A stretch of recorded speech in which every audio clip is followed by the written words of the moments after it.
The first time I saw the number, it didn't register. It was printed on a thick, cream-colored piece of paper from the county bank, tucked inside a folder I was only looking through to find a warranty for the water heater. The number was preceded by a $sign and had far too many commas. For a moment, my brain simply refused to process it.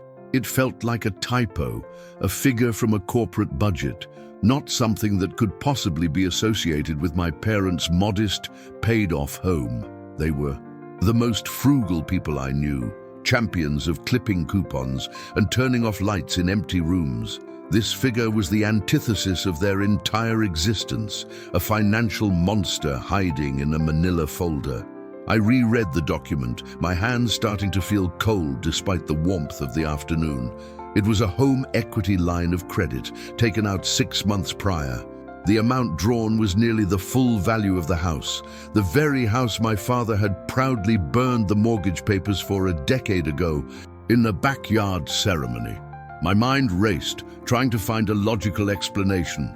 A catastrophic medical emergency they hid from me. A secret, wildly ambitious home renovation project. But there was no evidence of either.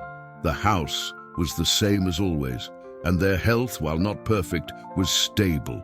The number just sat there on the page, unexplained and terrifying, a quiet testament to a secret I was never meant to find. The feeling that washed over me wasn't anger, not yet.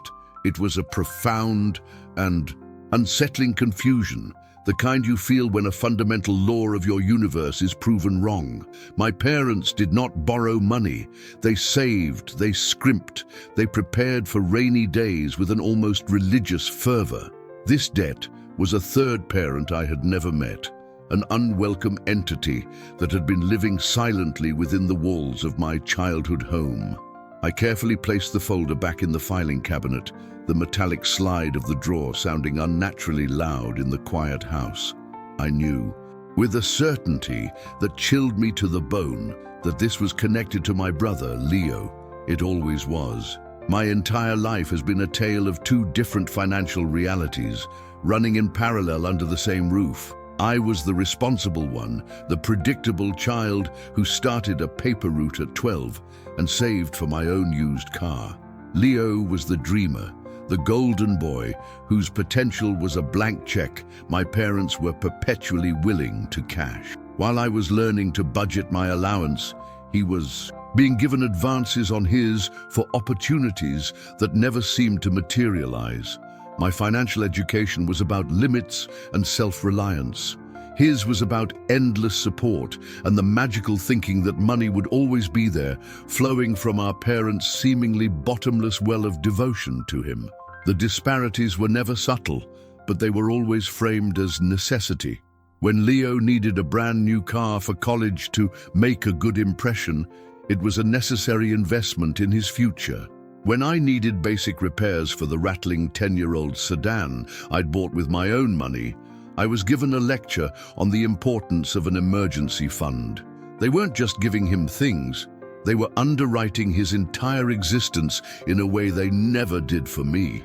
His failures were just learning experiences that required more capital, while my successes were simply what was expected of me, requiring no financial acknowledgement or reward. It was a quiet, consistent message. His needs were investments, mine were expenses. I see it so clearly now, looking back. It was a pattern of financial favoritism that I had been conditioned to accept as normal. I was praised for my fiscal prudence, for never asking for anything, for standing on my own 2 feet. But the praise was a tool of manipulation. It kept me from demanding my fair share. It made me feel guilty for even considering asking for help, while Leo's complete lack of financial sense was seen as a charming artistic quirk. My responsibility wasn't a virtue they admired. It was a convenience.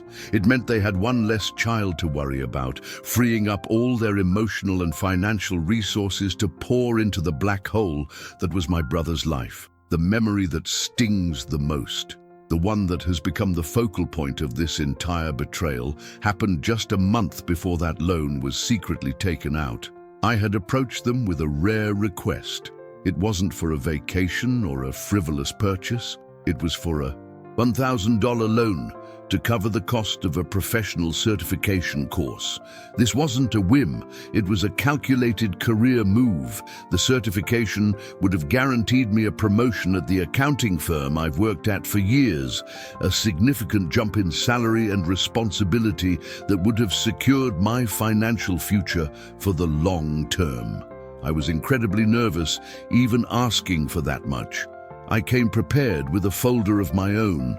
It contained the course brochure, a letter from my manager encouraging my enrollment, and even a detailed repayment plan I had drafted, complete with interest. I wasn't asking for a handout. I was asking for a small, short-term investment, the kind they had made for Leo 100 times over without a second thought. I explained the return on investment, the stability it would bring me, and how quickly I could pay them back. I presented my case not as a daughter, but as a sound financial bet, using the language of logic and responsibility that they had always claimed to value so highly in me. The refusal was immediate and cold. My father didn't even look through my carefully prepared documents. He leaned back in his armchair and gave me a tired, patronizing smile. He said he was proud of how far I'd come on my own, and that this was just another opportunity for me to prove my independence. My mother chimed in, saying that borrowing money, even from family, was a slippery slope. They told me to save up for it, that achieving it on my own would feel so much more rewarding. They said it with such conviction, as if they were imparting a valuable life lesson rather than delivering a soul-crushing rejection. They told me they had to be careful with their money, that their retirement wasn't as flush as they'd like, and that they couldn't afford to take risks. I remember nodding, feeling ashamed for asking, for putting them in what I thought was an uncomfortable position. I accepted their reasoning because it was perfectly aligned with the frugal narrative they had maintained my entire life. I left their house that evening feeling like a failure, not because they said no, but because I had dared to ask. I believed their lies. I believed they were protecting their nest egg, when in reality, they were already in the process of smashing it to pieces for my brother. I ended up taking out a high-interest personal loan from a bank to pay for the course. The irony is almost laughable. I, their financially responsible daughter, had to go into debt with a stranger because my own parents, who were about to co-sign a six-figure liability for my feckless brother, refused me $1,000. The injustice of it is so stark, so mathematically precise, that it feels unreal. It's a betrayal that can be measured in dollars and cents, in interest rates and opportunities. They didn't just deny me money. They actively chose to invest in his failure over my success. Their refusal was a financial statement on my worth to them. Leo's life, from the outside, looked like a whirlwind of excitement and ambition. He was always involved in some new venture, a term he used to describe a series of half-baked ideas that never lasted more than a few months. There was the artisanal coffee pop-up, the cryptocurrency speculation, the import-export scheme involving handcrafted goods from a country he'd never visited. Each one was launched with a flurry of social media posts and expensive brunches he'd generously treat the family. 2. Our parents would beam with pride, marveling at his entrepreneurial spirit, never once questioning where the seed money was coming from or where the profits went. The red flags were everywhere, waving in plain sight. He drove a car he couldn't possibly afford on the salary of any job he'd ever held. He wore designer clothes and always had the latest tech. But if you asked him about the specifics of his work, the details were always vague, shrouded in jargon about market disruption and leveraging assets. He was a master of speaking without saying anything at all. Our parents ate it up, convinced he was some kind of misunderstood genius on the cusp of a breakthrough. They saw his profligate spending not as a warning sign, but as evidence of his inevitable success. He was just playing the part, they'd say. I now realize that for years, my parents were the silent, invisible investors behind every one of his failed projects. They weren't just his parents, They were his personal, interest-free credit line. My own quiet, steady career progression seemed dull and unimpressive in comparison. I wasn't disrupting any markets. I was just balancing ledgers and paying my taxes on time. I was the boring beige background against which Leo's vibrant, chaotic life could shine all the more brightly. They didn't see my stability as a strength. They saw it as a lack of ambition, a failure of imagination that justified their lack of investment in me. The hushed phone calls were a regular occurrence. My mother would take the cordless phone into her bedroom and close the door, her voice a low, worried murmur. My father would get a certain tight, stressed look around his eyes after a weekend visit from Leo. At the time, I attributed it to the normal parental concern for a child who was still finding his way. I thought they were just worried about his future.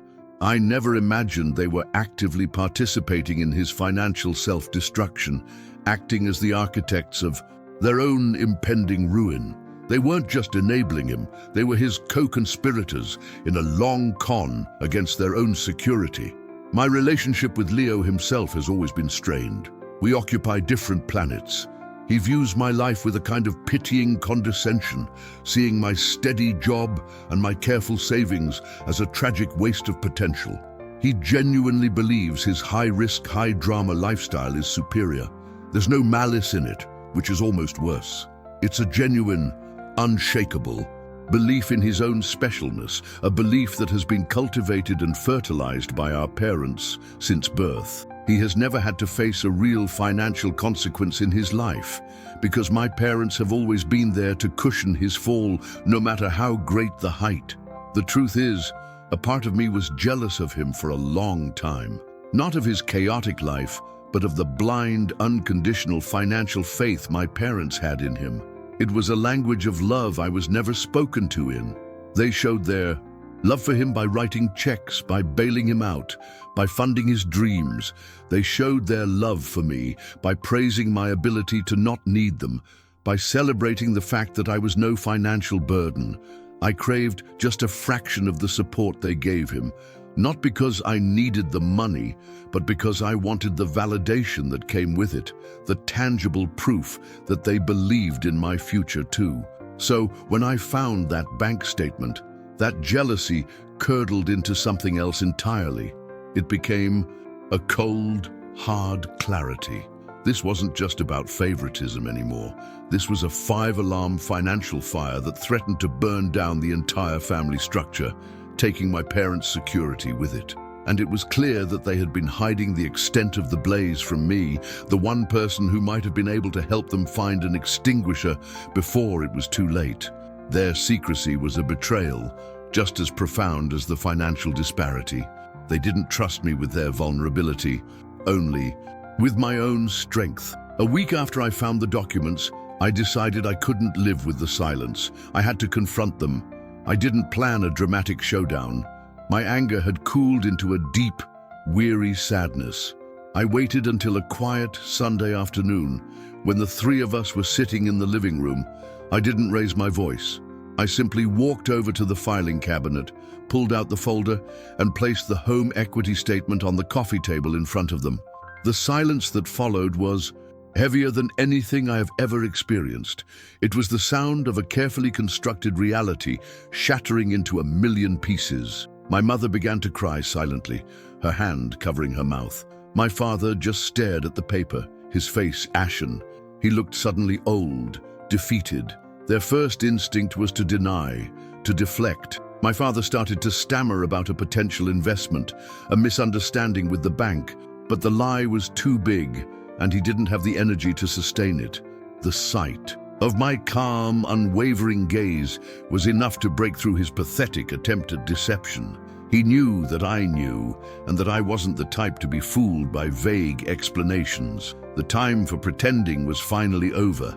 The confession, when it came, was a torrent of shame and fear. The words tumbled out of my father, each one another blow. Leo wasn't a struggling entrepreneur, he was a gambling addict. The failed businesses weren't just failures, they were fronts, ways to get cash to feed an egg. Addiction that had spiraled completely out of control. The hushed phone calls weren't about business deals, they were from loan sharks. The dangerous people were real, and they had been threatening my brother and by extension my parents. The mortgage wasn't an investment, it was a ransom. They had been paying off his debts for years, starting with small amounts from their savings. But the holes he dug got deeper and deeper. He would promise it was the last time that he had learned his lesson, and they would believe him, desperate for it to be true. They drained their retirement accounts. They sold my grandmother's jewelry. They funneled every last liquid asset they had into the roaring furnace of his addiction. The house was the last thing they had left to give, their final desperate sacrifice on the altar of their favored son. They had bet their entire future on him, and they had lost everything. Listening to them, I felt a strange and awful detachment. It was like watching a tragedy unfold from a great distance. These were my parents, but the people they were describing, deceitful, reckless, and utterly irrational, were strangers to me. The frugal, sensible people who had raised me were a fiction. They were gamblers too, in their own way. They had gambled their security, their home, and their relationship with me on the vanishingly small chance that Leo would change. And they had done it all while lecturing me on the virtues of financial caution. The hypocrisy was breathtaking in its scope. The worst part was their justification. Through her tears, my mother tried to explain that they did it to protect the family, to avoid the shame and the scandal of Leo's addiction becoming public knowledge. They said they were trying to hold everything together, to present a united front to the world. But they hadn't held the family together. They had secretly broken it apart. They had sacrificed one child and their own well-being for the sake of another, all while pretending that nothing was wrong. Their definition of family only seemed to include the three of them, with me on the outside looking in. I asked them about the $1,000. I had to. I needed to hear them explain it, to connect the dots of their insane financial logic. I asked them how they could have looked me in the eye and told me they had to be careful with their money just weeks before signing away their home. My father couldn't answer. He just shook his head, the picture of pathetic misery. It was my mother who tried to explain. She said my request, coming when it did, had scared them. It made them realize how little they had left, and they panicked. Denying me was a desperate, foolish attempt to pretend they still had control. So my small, reasonable request for an investment in my future became the catalyst for their shame. They didn't see me as a daughter in need of a little help. They saw me as a threat, a reminder of their dire financial state. It was easier to push me away with a lecture on self-sufficiency than to admit the truth, that there was nothing left for me because they had given it all to Leo. I was denied, not because they were frugal, but because they were already broke. And they were broke because of their blind, ruinous favoritism. The truth was so much uglier than I could have ever imagined. The conversation didn't end in a screaming match. It just faded out. There was nothing left to say. The truth was laid bare on the coffee table between us, as cold and clinical as the bank statement itself. I saw my parents not as the pillars of strength I had always believed them to be, but as two weak, frightened people who had made a series of disastrous decisions out of a misplaced sense of love. I didn't feel rage anymore. I felt an immense, cavernous pity for them, and an even deeper sorrow for the family I thought I had. That family never really existed. In the days since, a chilling realization has settled in. My role in this family was never to be an equal child. It was to be the safety net. My responsibility, my stability, my independence. These weren't qualities they nurtured for my own sake. They were qualities they relied on. They built me up to be self-sufficient so that they wouldn't have to worry about me, so they could dedicate all their resources to managing the perpetual crisis that is my brother. I was the low-maintenance child, the one who would always be okay, and they took that for granted to a degree that amounts to profound neglect. My financial security was, in a way, the collateral that allowed them to be so reckless with my brother. Because I was stable, they could afford to take insane risks with him. They always knew, probably subconsciously, that if everything fell apart, I would be the one to step in. I would be the one to manage the fallout, to pick up the pieces, to take care of them in their old age. They raised me to be their retirement plan while they were spending their retirement money on my brother's addiction. It's a betrayal so deep and so twisted that I'm still struggling to comprehend its full dimensions. I haven't spoken to Leo since I found out. What would I say? He knows what he's done on some level, but I doubt he feels the weight of it. He has been protected from consequences his entire life, and this is just the largest in a long line of bailouts. He will see this not as a betrayal of me, but as another testament to his parents' love for him. He is the sun around which they have always orbited, and I am a distant, forgotten moon. The financial imbalance is merely a symptom of a much deeper emotional and psychological one that has defined our lives since birth. The house, my childhood home, no longer feels like a sanctuary. It feels like a crime scene. Every room holds the ghost of this deception. The kitchen where they lectured me on saving money, the living room where they wept and confessed, the study where the evidence was hidden. It's just a property now, an asset tied to a massive debt. It represents not the security of family, but the crushing weight of their favoritism. I can't be in it without feeling suffocated by the years of lies, both spoken and unspoken. The foundation of the house is fine, but the foundation of the family built within it is irrevocably cracked. Now I am faced with an impossible choice. The bank wants its money. My parents are old, broken, and have no way to pay back the loan. Foreclosure is not a distant threat, it is a looming certainty. I have my own savings, the money I've carefully and responsibly accumulated my entire life, the money I was taught to save for my own future, my own home, my own family. The irony is so thick it's choking. The only person who can solve this catastrophic financial problem is the one they refuse to help, the one they cast aside. Do I use my life savings to pay off the debt my brother racked up? Do I rescue the parents who betrayed me on such a fundamental level? If I do, I am essentially rewarding their behavior. I'm paying for my own erasure, funding the very favoritism that has wounded me so deeply.